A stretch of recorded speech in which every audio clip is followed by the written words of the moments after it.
आजना को गिरफ्तार कर गुजरात एटीएस को सौंपा। रविवार की देर रात ग्राम मालिया खेड़ा से पुलिस ने किया था गिरफ्तार। पूछताछ में हरीश ने इलाके के कुख्यात तस्कर प्रेमसुख पाटीदार के अलावा देश के कई तस्करों के नाम उगले। पुलिस ने राजस्थान, मध्य प्रदेश और गुजरात में छापामार कार्रवाई की शुरू। वहीं राज्यसभा सांसद और पूर्व मुख्यमंत्री दिग्विजय सिंह ने नशा ड्रग के कारोबार के तहत बढ़ते देश में व्यापार तथा नौजवानों के तथा साथ में बच्चों से इसके प्रचलन पर चिंता व्यक्त करते हुए देश के प्रधानमंत्री और प्रदेश के सरकारों को सख्त कदम उठाने की बात कही। उन्होंने कहा कि हजारों करोड़ों का माल पकड़ा जाता है, कौन भेज रहा है और कहां जा रहा है इसकी जानकारी नहीं मिल रही है। गुना जिले और राघोगढ़ में इसके बढ़ते व्यापार को लेकर भी चिंता व्यक्त की है। उन्होंने कहा कि पुलिस और प्रशासन के पास बड़ा हिस्सा जा रहा है, क्या बड़ा आपराधिक कारण है। प्रधानमंत्री, मुख्यमंत्री इसको एक अभियान के तहत ले और रोके। नमस्कार। पूरे देश में नशा ड्रग्स का इतना प्रचलन बढ़ गया है कि छोटे छोटे बच्चों से लेकर नौजवानों के बीच में बहुत बड़े पैमाने पर आज ड्रग एक बीमारी की तरह उभर कर सामने आया है। हजारों करोड़ का ड्रग पकड़ा जाता है, लेकिन कहां, कौन, किसके पास गया, आज तक इसकी जानकारी नहीं मिल पाती है। ये पूरा राष्ट्रीय मुद्दा है, पूरा नौजवानों का भविष्य बिगड़ रहा है। अभी यदि देखें तो मैं अपने राघोगढ़ विधानसभा क्षेत्र की बात करता हूं, गुना जिले की बात करता हूं। बहुत बड़े पैमाने पर इसका ड्रग का धंधा चला हुआ है और कैप्सूल में अब तो आने लगा है। कहां कैप्सूल बन रही है, कौन इसका वितरण कर रहा है और कौन बांट रहा है, किन किन लोगों को पुलिस में और प्रशासन में इसका हिस्सा मिल रहा है, इसकी जांच होना चाहिए। तो समाज में चोरियां, अपराध, बलात्कार की घटनाएं बढ़ रही हैं, बहुत बड़ा कारण उसका ड्रग है। इस पर नियंत्रण करना आवश्यक है। ये देश में बहुत बड़ा एक आपराधिक कारण है, जिसकी वजह से हमारे नौजवानों का भविष्य बिगड़ रहा है। इसके खिलाफ माननीय प्रधानमंत्री जी, माननीय मुख्यमंत्री जी, आप इसको एक विशेष अभियान की तरह इसको लें और इसको किस तरह से हम लोग जड़मूल से नष्ट करें, ये प्रयास होना चाहिए। ये आप लोग जो पूछ रहे थे, तो हरीश आंजना के विरुद्ध मध्य प्रदेश पुलिस द्वारा लगातार अभियान चलाया जा रहा है और आप लोगों को ज्ञात भी केस के विरुद्ध एनडीपीएस एक्ट के भी केस कायम किए गए थे और इसके जमानत कैंसिलेशन के लिए हाई कोर्ट में आवेदन दिया गया था और माननीय हाई कोर्ट में इसकी जमानत को कैंसिल करने से उनसे निवेदन किया गया था, लेकिन हाई कोर्ट से इसकी जमानत कैंसिलेशन नहीं हुई।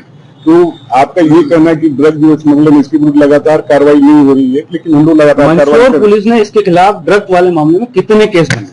देखिए, इसके ऊपर ऑलरेडी 4 अपराध, मंदसौर की बात हो रही है। मंदसौर की, मंदसौर पुलिस ने इसके ऊपर 4 अपराध इसके ऊपर ऑलरेडी दर्ज है और इसी आधार पर इसकी जमानत कैंसिलेशन के लिए लगाया गया था। प्लस जो भी पूर्व में ग्वालियर पुलिस को भी सहयोग किया गया था, जो ये नॉर्थ ईस्ट से माल लाया था, उसमें भी इसको पकड़ा गया। सोशल मीडिया में ये जानकारी आ रही है कि डिप्टी सीएम सहित बाकी सभी बीजेपी के नेताओं के लगातार ये संपर्क में था। इसके कारण कई बार पुलिस अधिकारी इसको ऊपर कार्रवाई करने या इसे पकड़ने में बच रहे थे।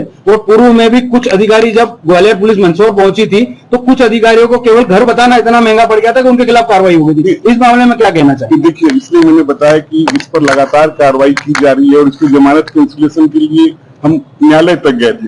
तो ऐसा ये नहीं कहा जा सकता इसके विरुद्ध कार्रवाई नहीं, इसके विरुद्ध लगातार कार्रवाई की जा रही है। तो आपको एसपी साहब ने ये बताया कि एटीएस आई थी, उनसे सहयोग मांगी थी और ये केमिकल जो है वापी वालसाड़ जिला जो गुजरात में है, वहां से केमिकल आता था और मशीनरी की भी पूछताछ जो की जा रही है कि जो बनाने के उपकरण थे वो संभवतः महाराष्ट्र से आते। सर, केमिकल की बात मान ली जाए, भोपाल जैसी राजधानी में इतनी बड़ी फैक्ट्री चल रही थी सर, उसके बाद भी क्षेत्रीय पुलिस को पता नहीं पड़ी, बाहर की पुलिस आती है और ज्वाइंट ऑपरेशन चला के कार्रवाई करती है, उसके बाद मध्य प्रदेश पुलिस एक्टिव होती है। क्या रीजन रहे सर कि ये हमको इनपुट नहीं मिले? जो ड्रग जो है इंटरनेशनल क्राइम है और इसके साथ साथ राज्य पुलिस और नेशनल पुलिस साथ मिलकर काम करती है। एनसीबी भी लगातार काम कर रही है और इसी सिलसिले में 3-4 महीना पहले पूर्व में राजस्थान में भी फैक्ट्री पकड़ी गई थी और भी जगह फैक्ट्री पकड़ी गई है और उसी को आगे बढ़ाते हुए सभी के सहयोग से ये कार्रवाई की। सर हरीश के साथ आपके कितने लोगों का नाम आया सर, आंकड़े में बताइए अगर आप नाम नहीं बता सकते। नहीं, हरीश के साथ हमें 4-5 मेन लोगों का नाम मिला जिसमें एक प्रेम पाटीदार भी है और इसके अलावा राजस्थान के भी कुछ लोग हैं जो उसके सरगना टाइप के हैं, उनका भी जानकारी मिली है। और जैसा पूर्व में मंदसौर पुलिस द्वारा और कार्रवाई की गई है कि इनके विरुद्ध हम सखेमा से लेकर और जो भी चीजें हैं वो कार्रवाई की जाएगी और इनके जितने भी संरक्षक हैं जो आप पूछ रहे हैं, इनके जो भी संरक्षक रहता है वो किसी भी दल के हों, उनके ऊपर भी कार्रवाई की जाएगी और उनके अवैध कमाई को ध्वस्त किया जाएगा। 4 केस ऑलरेडी रजिस्टर्ड है, उनका 4 केस जो है वो एनडीपीएस के रजिस्टर्ड है पहले भी। देखो इसमें से कुछ केस एनडीपीएस के हैं, इसमें से 2 तो मुझे याद है कि 2 केस जो एनडीपीएस। मंदसौर पुलिस ने किया सर दोनों? हाँ, दोनों मंदसौर। सर ग्वालियर पुलिस का भी एक मामला है सर, ग्वालियर पुलिस ने भी इसको और भी जानकारी, जिसमें रतलाम के बीजेपी नेता और पूर्व अध्यक्ष रहे विवेक बोरवाल का नाम भी आया और भी जानकारी ली जा रही है। और जो मैं आपको बताया कि किसी भी पार्टी के हो और जैसा कि प्रेम पाटीदार और उनके भी जो भी रिलेटिव हैं उनके विरुद्ध भी कार्रवाई की जाएगी और किसी भी पार्टी में उनकी सख्त कार्रवाई की जाएगी।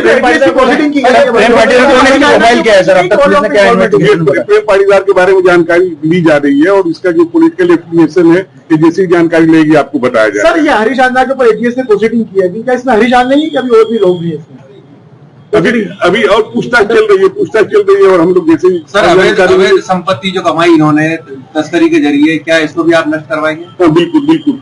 जैसे बताया कि इनके जो भी संरक्षक हैं उनके विरुद्ध कड़ी से कड़ी कार्रवाई। सर हरीश आंजना के अलावा पुलिस की गिरफ्त में अब तक इस मामले से जुड़े हुए कितने लोग हैं? नहीं, अभी कोई गिरफ्तारी नहीं हुई है। इसके आगे हम जैसे बताया गया कि प्रेम पाटीदार का नाम आया है और उसके जो 4-5 सहयोगी हैं जो पड़ोस के जिले के भी हैं, दूसरे स्टेट के हैं, तो उनके विरुद्ध भी कार्रवाई की जाएगी और आगे हम लोग भी। जो 5 आरोपी आप इससे जुड़े हुए बता रहे हैं सर, उसमें कितने मध्य प्रदेश के और कितने राजस्थान के?